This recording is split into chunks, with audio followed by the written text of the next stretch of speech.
on, you guys? Welcome back to another video. So in this video, I want to talk about 3 things the narcissist avoids. That is being confronted, taking accountability, and admitting when they were wrong.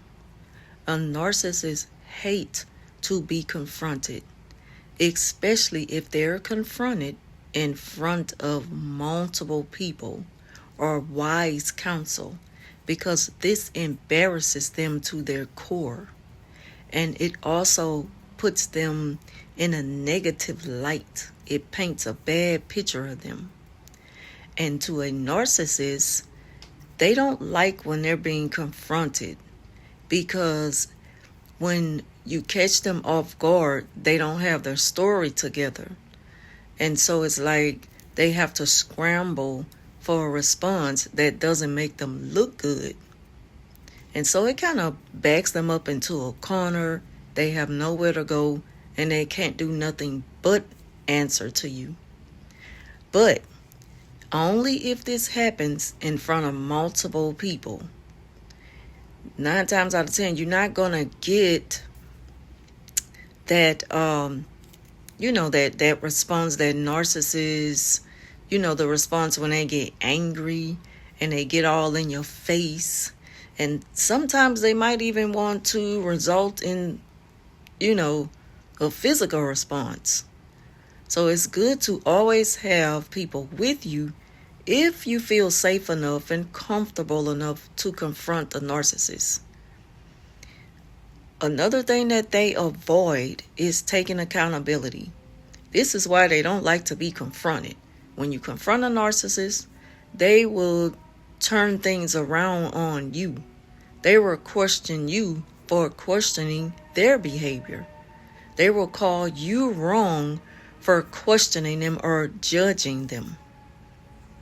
And when you expect the narcissist to admit that they're wrong, what they do is bring up things that you've done in the past, things that they claim you were wrong about.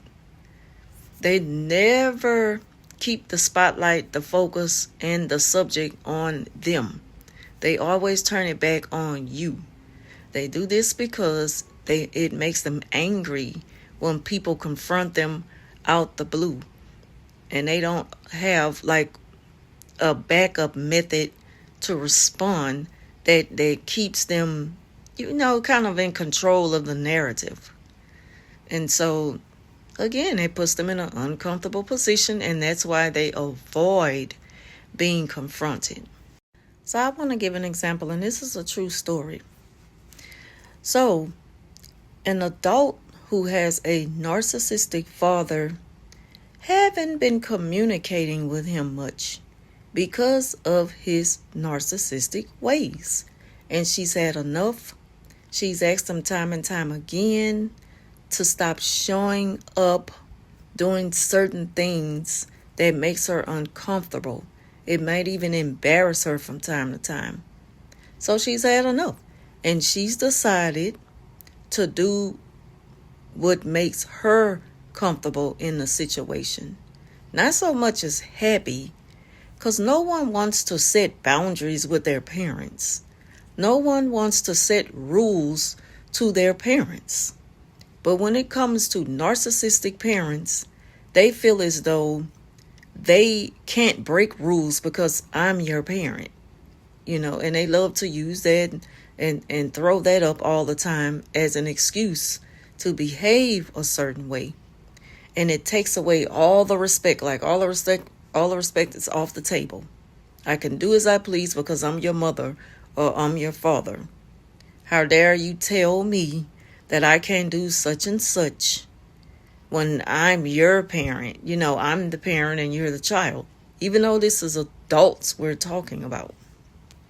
So, again, the adult child, the adult daughter or son has asked the parent to stop doing certain things. And so they set boundaries. And then the narcissist will call and ask, why haven't I been hearing from you?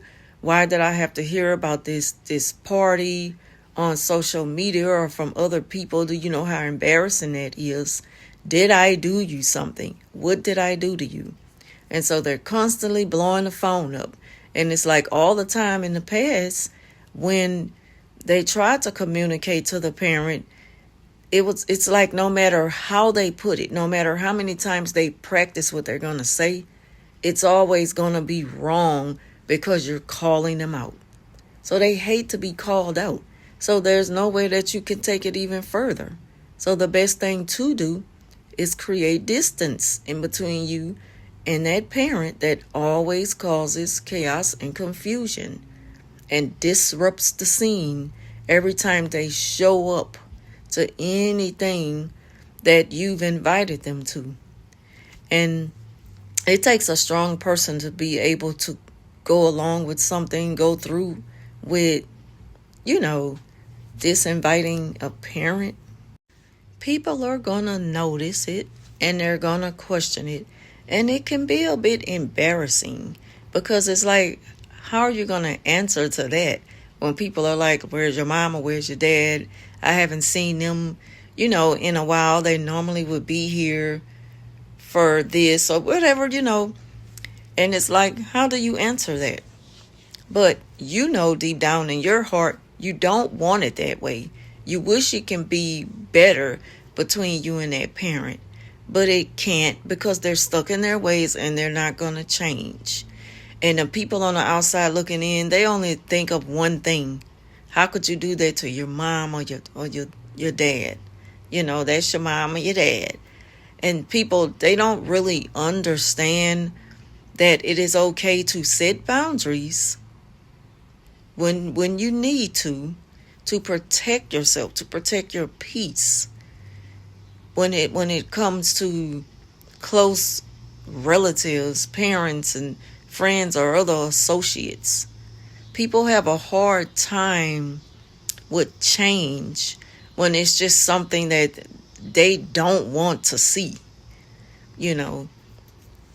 and you can't really focus on it. You have to keep the focus on you and the reason why you felt the need to do so. So again, the parent has a hard time accepting, the adult child's decision to kind of keep them away from anything that they normally would invite them to. Because they draw so much attention to themselves, they have to make a grand entrance. They make it all about them. They pretend like they have such a close and understanding relationship with their child or children, and they don't. They put on an act. It's just so much of a performance to where it just makes you sick and you've had enough, especially a person who's not with the shenanigans. It's like we're going to have to keep it real now. And I don't care how that's going to make you feel because, first of all, this is not about you. Why can't you just show up for me? Why can't you just support me? But lay low, just be cool. Sit back in the cut and just be here. You don't have to let it be known that you're here. Don't do too much, to take the attention off why you're here. Because it's not about you in the first place. It's about me. Just be my parent and be supportive. Now, again, this is based off text messages, which is true events. This really happened. So the narcissistic father is asking the daughter, what did I do to you? What did I do to you? They're texting back to back. And the daughter is just being avoidant at the moment to keep her peace. Because it's like you're just going on in a cycle. Like it's just something that they never change the response. So it's like, what's the point of why am I keep answering you to tell you what you did that made me uncomfortable, that embarrassed me, when you're still saying, but what's wrong with that?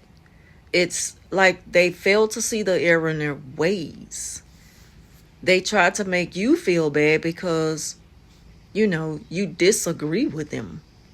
You may not even be calling them out. You just disagree with the behavior and you wish that it would stop.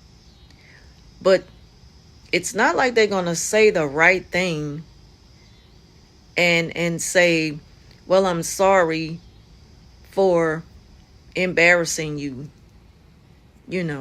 That wasn't my intention, but I truly apologize for embarrassing you, you know, and I'll never do it again. So I hope you accept my apology. And if you ever decide to invite me to the next thing that you're doing, I'll show up, and I won't do all that. I understand you clearly, and I get it, and I won't do it again. And leave it at that. Just leave it at that. Don't beg them. Don't try to make the daughter feel guilty. And, what did I do? So you're angry because I brought a flower wall. You're angry because I dressed this way. You're saying that I did too much by what I had on. You're saying that I showed up with a big bottle of champagne and flowers for you. And it's like, but you didn't have to do all that. So this is the daughter's response. You don't have to do all that. It's like you don't know me. Now pause. Listen to the daughter when she says it's like you don't know me. Because the narcissistic parent, they don't really know the child's preference. It's an act that they put on when they come around. They want people to think that there's a close relationship between the two. It's all about how people make them feel when it comes to a narcissist. So now the narc father tries to gaslight the daughter by saying, well, I think that you were stressed out because that's not like you not to invite me to something when I've been to all of the parties in the past. I know people probably were wondering, where am I? I mean, that should have made you feel some kind of way. So, they try to make you feel bad because you made the right decision for you.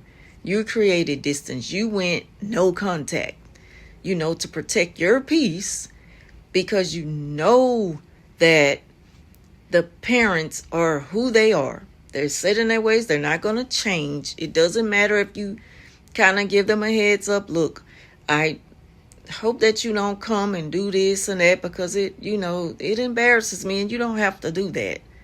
Just come and just be chill, just relax, just enjoy the moment, just be there for me, but you don't have to do this or that. And the parent is going to be like, I can't believe, they'll turn it on the daughter or the son and be like, I can't believe that you're saying I embarrass you. Like, do you know how many people wish they had their parents still alive to even show up to things? I mean, you should be grateful. They tried to make you feel guilty for setting boundaries. They try to make you feel guilty for correcting them. Because a narcissist, in their mind, they can't do no wrong. They do as they please. They're entitled to show up and be who they want to be. And they don't care how it makes you feel. They're very inconsiderate. And they also go on to gaslight you by saying things like, well, I'm just going to say that you've been kind of stressed with planning a party, and you don't mean it. You don't mean it. I know you probably, it just slipped your mind. I'm not going to hold that against you. I'm just going to say that it slipped your mind. You were stressed with planning everything, but had you called me, I would have been there to help you, and you wouldn't have had this all on, to deal with all by yourself. You wouldn't have been able to put, you wouldn't have to put it together by yourself. I would have been there to help you. So that's how narc parents normally respond when their children kind of leave them out of things. They feel played, so there's no way that they're going to admit to understanding why you made the decision that you made. They feel left out of a conversation that took place between the mother, which is the narc's ex, and the daughter. And now they're wondering, oh, I guess they were sitting and talking about me. And they know that already. They already know that the mother had things to say to kind of counsel the daughter in what to expect. So this is why the daughter is responding so calm, because it's like, I see what mom said and I knew that this would happen. So it's like the mom gives the daughter, comfort and support while communicating with the narc father, because the mom has been there before with it. So she already knows what's going to happen, how he's going to respond. So now the narc father is angry with the mother, angry with the daughter, but can't really lash out like they really want to. So the way they're going to treat the daughter is by now ending the conversation by saying, well, I'm fine now, I'm good. You have a good night. They don't say, I'll talk to you later, I love you. None of this stuff they were saying earlier in the conversation. Now that the mom was brought up and the daughter claims, well, mom gets me, mom understands, this reminds the narc father, you don't understand and you don't get me, because the narc father don't, and he don't even know her. That's what she was trying to tell him. But he don't want to hear the truth. They refuse to admit of who they are. They're not gonna admit it. They know what they're doing. They know when they're trying to gaslight you and get you off the subject and suck you back in, so that you can doubt your own reality. They know that they're trying to do that. But now that they know that if you got wise counsel in your ear, they're probably, they're thinking, I'm just going to back up for now, because I'm about to get real angry and I don't want to get angry with you. So now they tell the mother, you know what? She could have come to me and talked to me herself. I'm pretty sure you told her to say all those things to me. I don't know why you hate me so much. What have I ever done to you? Now you're being so cruel as to turn my daughter against me. How could you sleep with yourself at night? How could you live with yourself being that way? They have to put it on somebody. And they're like, so please don't ever contact me again. Or just say something to kind of discard the mother. So the mother is not fazed at all by the narc father's response to her being supportive of the daughter, because she discarded him a long time ago.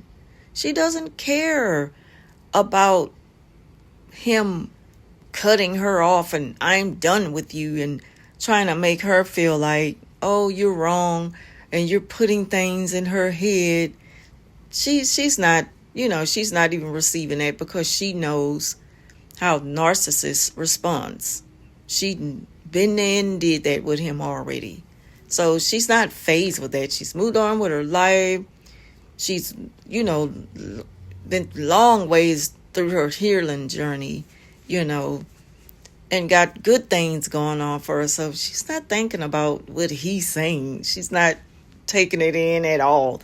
If anything, she's sitting back laughing at it, because it's like, they make it so easy for you to just finish writing the story for them, because they're so predictable. They are so predictable. It's like they all read from the same playbook. So after he tells her in a way of I'm dismissing you, please don't ever contact me again. But he reached out to the mom. I did not know that our daughter was feeling that way, but the things she said just doesn't sound like something she would say to me. Like, how could she say that to me? I'm just thinking that maybe she got that from you. Yes, she did. She has a clear understanding now. She's fed up. She's had enough. And she has the right to set boundaries. So again, this make the narc father angry. He's called himself discarding the mom. Boy, please. I discarded you a long time ago. But when it comes to my child, true story, this happened between my kid's father, my daughter, who just had a baby shower, and she didn't invite him, and he was, y'all just don't, he was heated. And I had to step in, because what? You're not going to come at my daughter and try to make her feel like she's wrong because she did not invite you to her baby shower. Like, this is her day, and she's gonna be happy. She's decided, I'm gonna be happy in my day, even if that means excluding you. There it is. And so, yeah. So, narcissists, they hate to be, they hate to be called out. They hate to take accountability.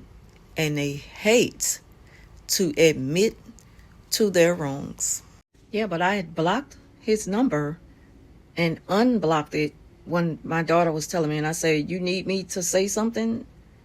Just give me the okay, because she's pretty like, no, I can handle it. He's not bothering me. I'm used to him and his ways, stuff like that.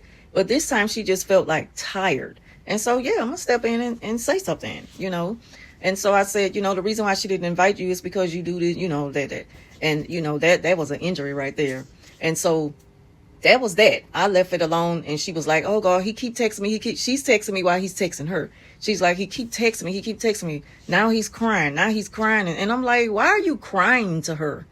Like, why are you trying to stress her out? What's wrong? So I was telling her, block him. Just block him. Protect your peace. Block him. And so she said, that's what I'm about to do, because I'm telling him, like, how you gonna play victim when I tell you how I feel about something that you do that I don't like? And I say, exactly. And you tell him everything I told you. So I guess he picked up on it. That's what I was saying earlier in the video. He picked up on it, like, this sounds familiar.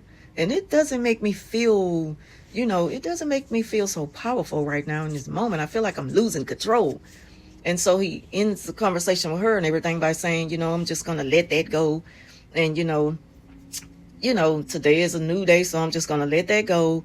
Like I say, I'm just going to say you were stressed, blah, blah, blah. And, and that.